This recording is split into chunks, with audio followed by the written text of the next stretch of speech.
సుష్మా స్వరాజ్ మద్దతు ఇచ్చింది. మరి శ్యాంచంద్రరావుకి ఏమైనా తెలుసా? రఘునందన్ రావుకి తెలుసా? రఘునందన్ రావు మా జర్నలిస్టే, ఆ తర్వాత లాయర్ అయ్యిండు, ఎన్ని లంక పనులు చేసిండో మా అందరూ తెలుసు. ఇటువంటి వాళ్ళు తెలంగాణ గురించి మాట్లాడతారా మీరు? రఘునందన్ రావు లాంటి వాళ్ళు. మీరు పిచ్చి మాటలు మాట్లాడవద్దు. అందుకని మేము గట్టిగా నిలదీయాలనుకుంటున్నాము. మేమందరం కలిసి ఆంధ్ర పేదలకు మద్దతు ఇస్తాం, మా పేదలకు మద్దతు ఇస్తాం, ఆంధ్ర పేదలకు, ఆంధ్ర కార్మికులకు మద్దతు ఇస్తాం. మీరు వ్యతిరేకిస్తారు. మేము ఎటువంటి వ్యతిరేకించినామంటే, చంద్రబాబు నాయుడు ఇప్పుడు ఎన్టీ రామారావు బొమ్మ పెడితే మనం చెప్పాల్సింది ఏంటంటే, ఈ ఎన్టీ రామారావు మీద చెప్పులు విసిరేసింది ఎవరు? చంద్రబాబు నాయుడే కదా. దింపింది ఆయనే కదా. చావు కారణమైంది ఆయనే కదా. మనము ఎన్టీ రామారావు బొమ్మ దగ్గర పెట్టి చెప్పాలి, ఈ ఎన్టీ రామారావు చావు కారణమైనోడు ఎవడు? చంపినోడే సంతాప సభ పెట్టినట్టుంది, వాళ్ళ శిష్యులు పెట్టినట్టుంది. ఈరోజు జనసేన వాళ్ళు ఆఖరికి రేవంత్ రెడ్డి కూడా తిరుగుతుంటే సోయలేదు మీకు. ఏమంటారు? అరే నిన్ను నరుకుతాం రా అంటున్నాడు వాడు. జనసేన పెద్దగా అరుస్తున్నాడు, సోషల్ మీడియాలో వైరల్ అయింది. అరే రేవంత్ నిన్ను నరుకుతాం రా. సోషల్ మీడియాలో వచ్చి చూపిస్తాను నేను.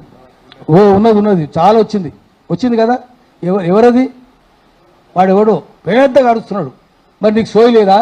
నిన్ను నరుకుతాంటాడు. అరే ఒరే ముఖ్యమంత్రి అంటే ఇది ప్రభుత్వాన్ని ప్రశ్నించినట్టే కదా. ప్రభుత్వాన్ని ప్రశ్నిస్తే ఉగ్రవాదమే కదా. మరి ఆ లెక్కన జనసేనుడు ఉగ్రవాదే కదా. నువ్వు ప్రభుత్వాన్ని ప్రశ్నిస్తేనే ఉగ్రవాదం అయితే, నరుకుతంటే ఎంత పెద్ద ఉగ్రవాదం? మరి బలిస్తారా? రే రేవంత్ రెడ్డిని బలిస్తారా పెద్దగా అంటున్నాడు. వాడు బలుపుతోడు అంటున్నాడు. వాడు బలిసిండు కాబట్టి బలిస్తా అంటున్నాడు.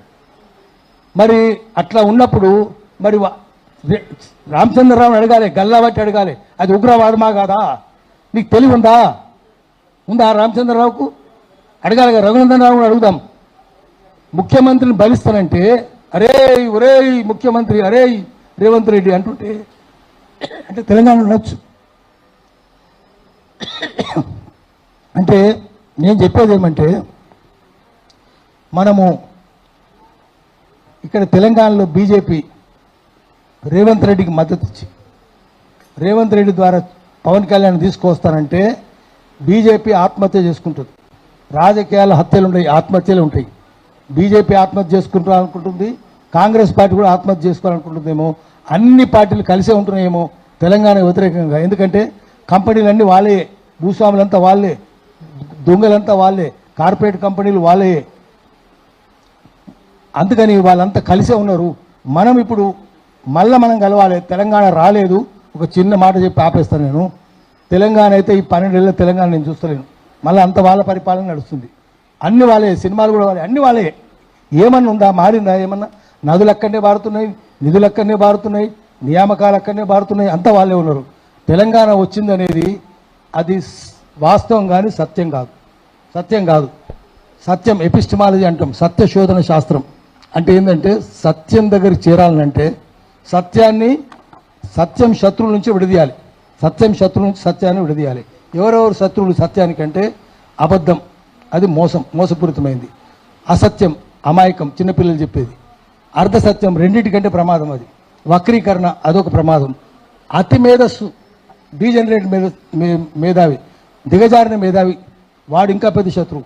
ఎందుకంటే వాడు అసత్యాన్ని సత్యమని నమ్మిస్తాడు, సత్యాన్ని అసత్యమని నమ్మిస్తాడు. చూస్తున్నాం కదా. నేనే తెలంగాణ తెచ్చినని చెప్పే ఎక్కడ చెప్పిండు? ఆ బెల్లెలతో పేరు ఇక్కడ సిద్ధులు ముక్కా కరుణాగర్ ఎవరు చెప్పలే. పేరుగాడు పోయి నమ్మిస్తాడు, నేనే పులిని చంపినాను.